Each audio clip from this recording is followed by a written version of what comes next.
Hi, I'm AC programming consultant Gary Berkowitz, welcoming you to the latest in my video programming series, where today we're going to be talking about 102.3 Now Radio in Edmonton, Canada. That's right, up in Canada. Now, if you're keeping up with the trades here in the States, you've been reading about this radio station. You've seen some webinars maybe about it, but this station is putting incredible numbers on the table.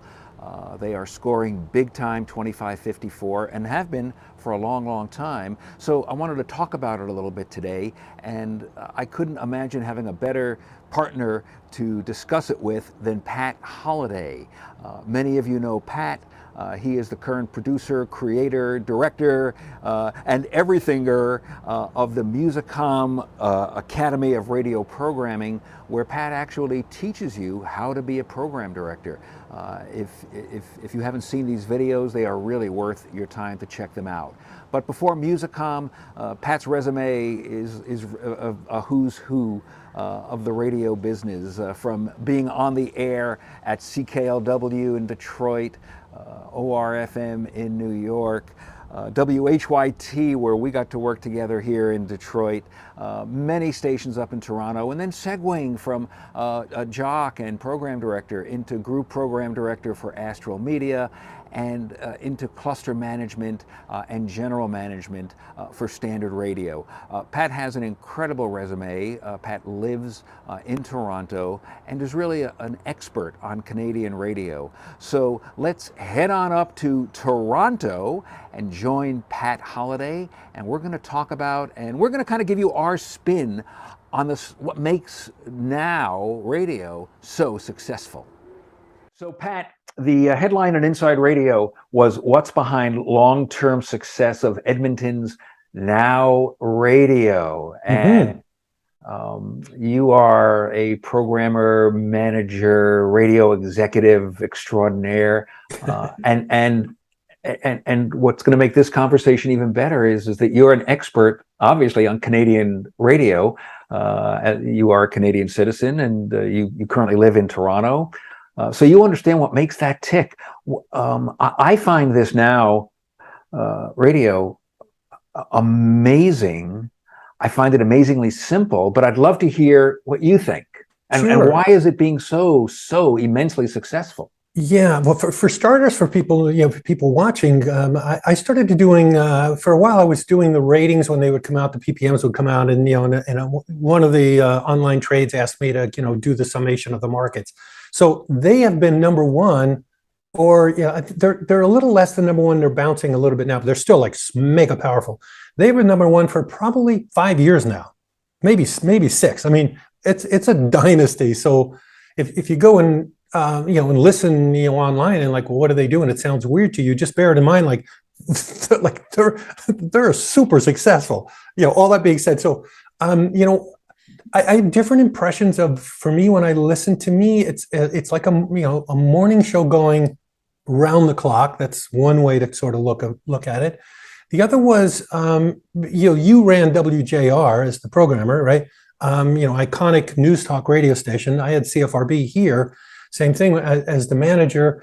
And to me, it's almost like a news talk radio station in reverse. I mean, again, there's a million different ways of looking at it. This one way, I'm looking at it from the nuts and bolts. How would you pull this off?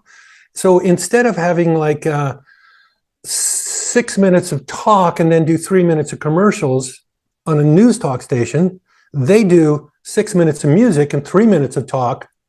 It's kind of the obvious, for a ton of the hours, where the spots would be, they're doing talking. And where the talking would be, they're doing music. So that's sort of one thing. And the other is that, they really use the audience a lot to do the show. And I happened to have a call yesterday with someone who knows that station on the inside pretty well, and they're trying to copy that radio station here in Canada.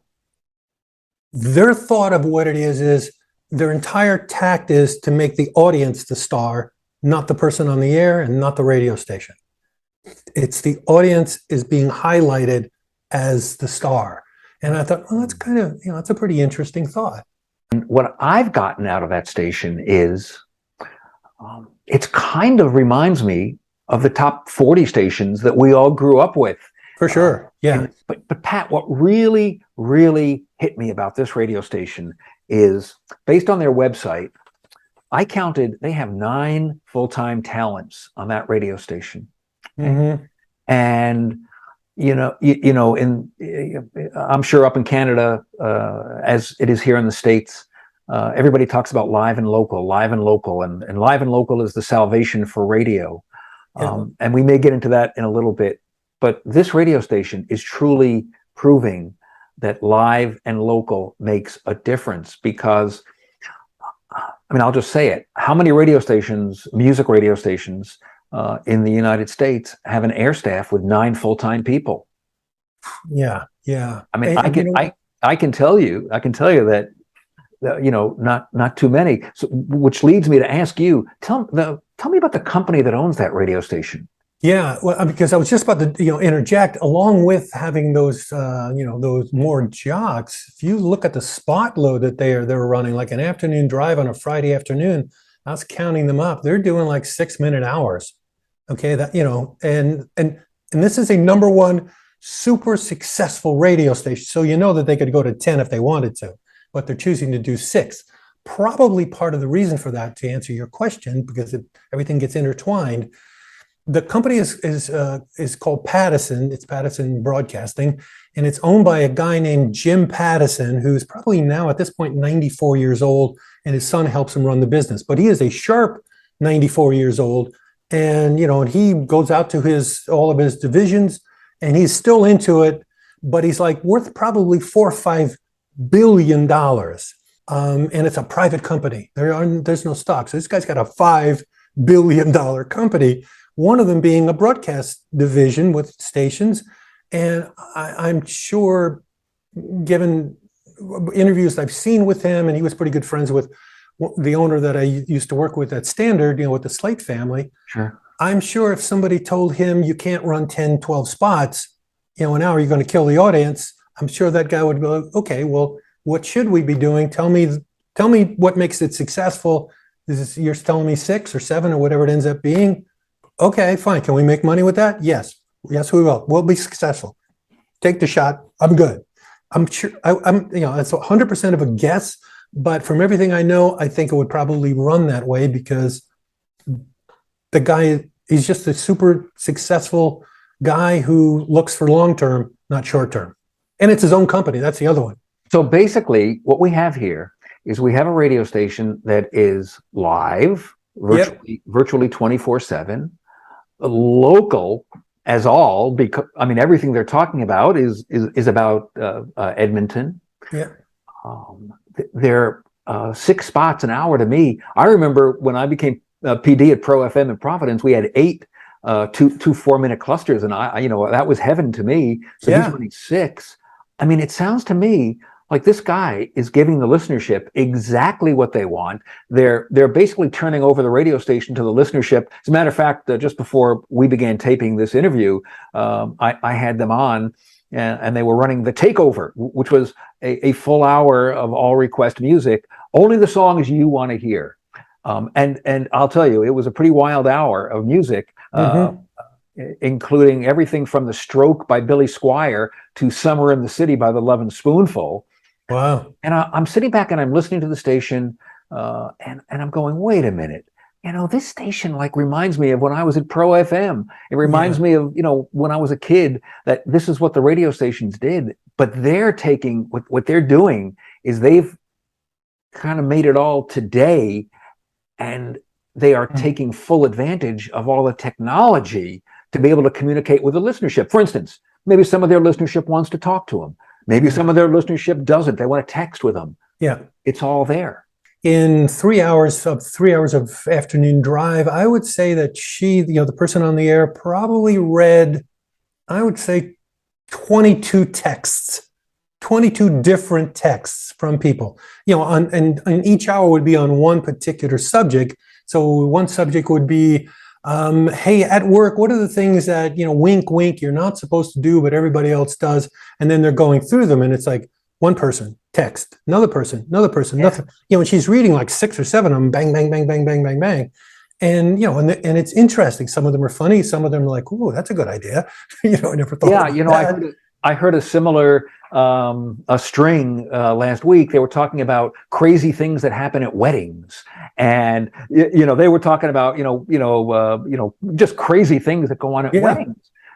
And I found, as I had them on, and I keep them on in the office, and it's but my big thing is companionship is more important than content. Yeah. And I found it a good companion to have them on in the background, and their content was also pretty right. good. They got both. Yeah, they have both. Yeah, which brings me back to what kept tweaking in my head, and I didn't think it would go there because we're listening to a music station.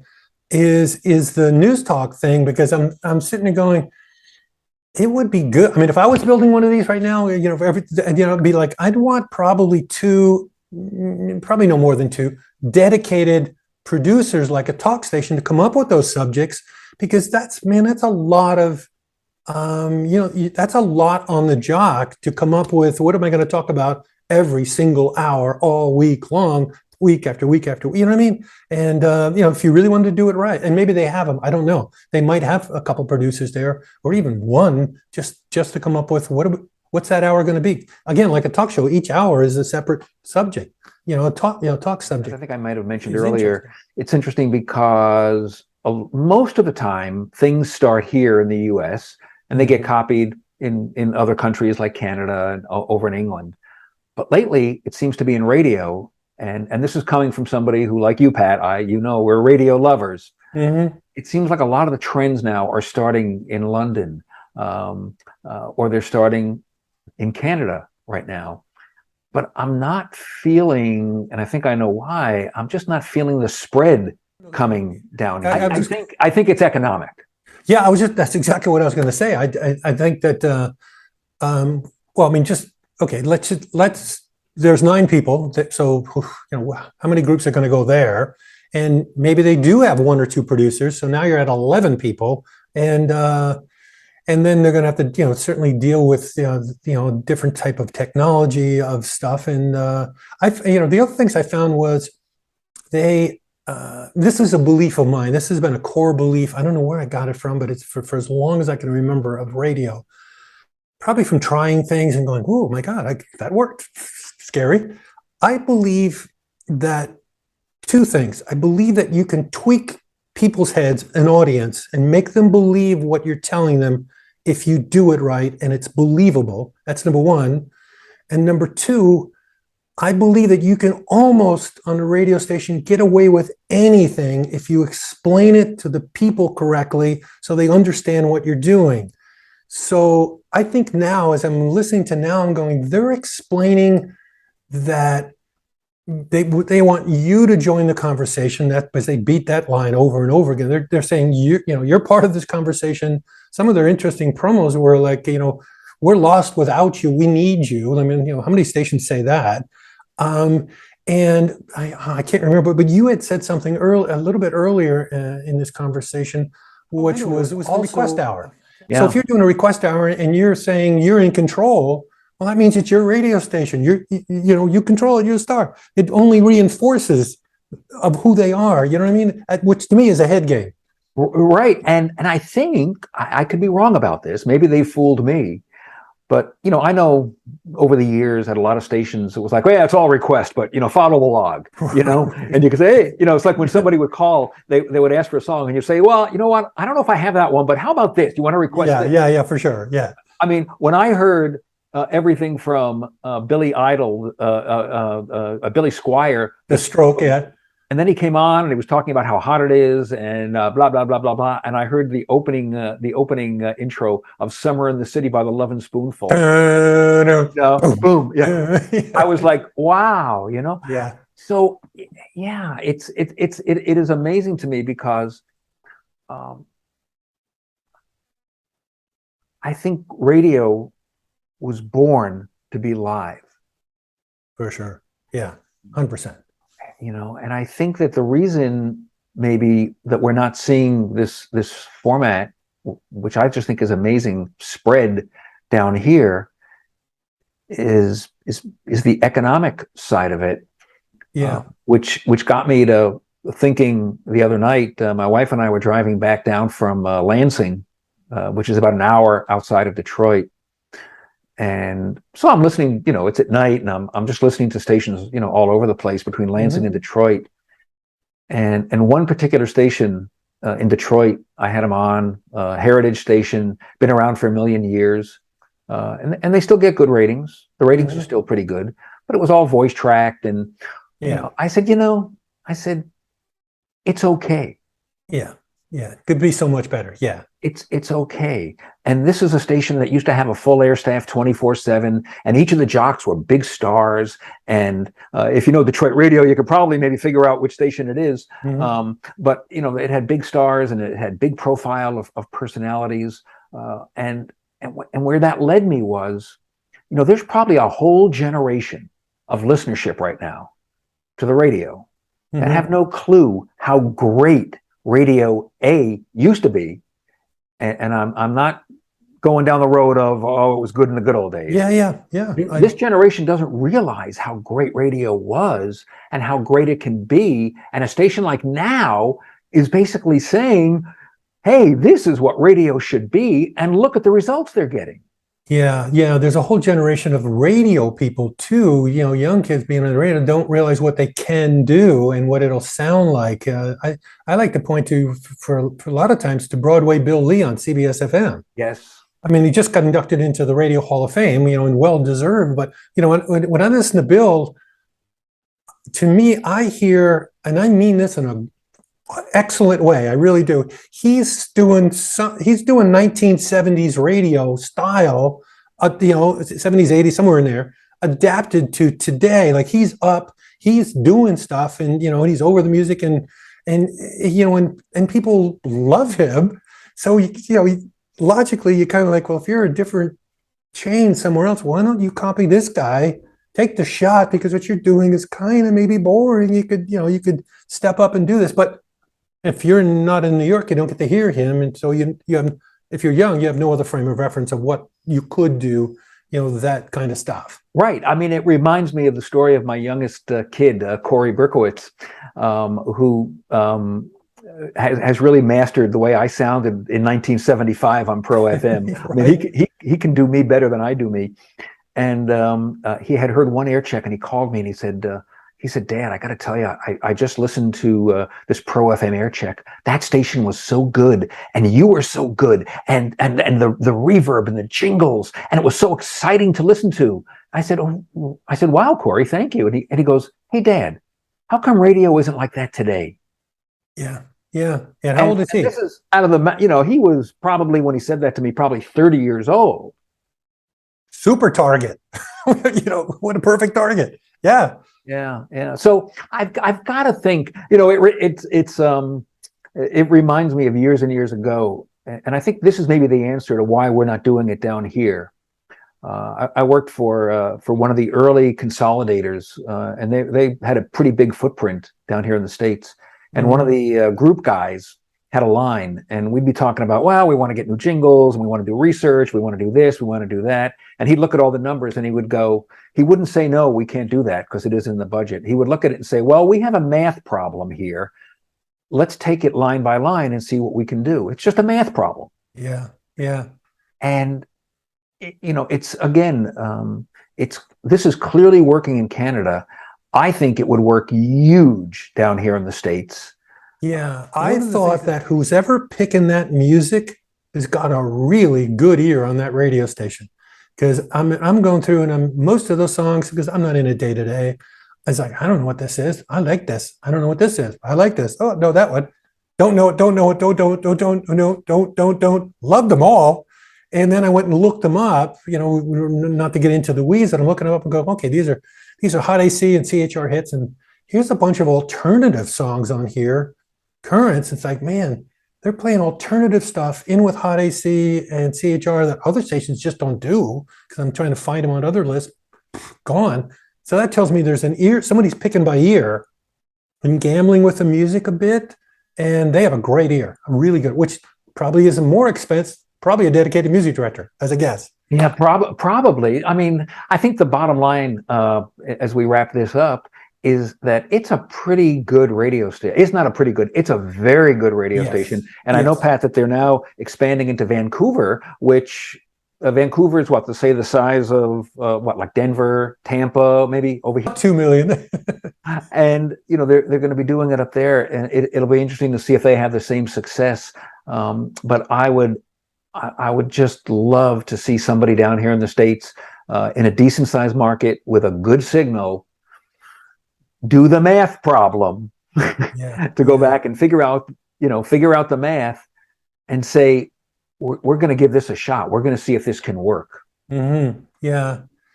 Well, hopefully, maybe somebody's watching this and going, hey, what is that thing? Let's go listen to it and what's the deal and see if we can try to figure it out. Because, ultimately, not that hard. You just need talent, to pull the on-air part off, because they were pretty talented air people. But that costs money. It sure does. And with that thought, Pat Holliday, as always, I thank you so much for your time. It is always fabulous to see you, and we'll talk again soon. Yeah, good. Love being here. Thanks, Gary. Well, there you have it. The opinions of two radio guys trying to figure out the secret sauce with Now Radio up in Edmonton.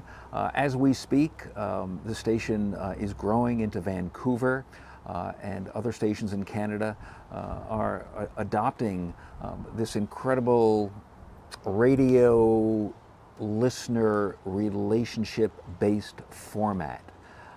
Their success is undeniable, and I certainly hope that you enjoyed hearing Pat and I try to figure out what's making that whole thing tick. If you enjoy these videos, please do subscribe to my YouTube channel. Somewhere below me, there's a subscribe button. Hit it there, and you'll always be informed every time I post a new video. My AC Programming newsletter, AC Programming Today, is free. If you would like to sign up for it, just jump on my website, garyberk.com, look for the click for newsletter, and it'll tell you, actually it's on the homepage, it'll say sign up for newsletter, so you can do it there. Once again, thank you for watching today. I hope you enjoyed it, and we'll see you next time.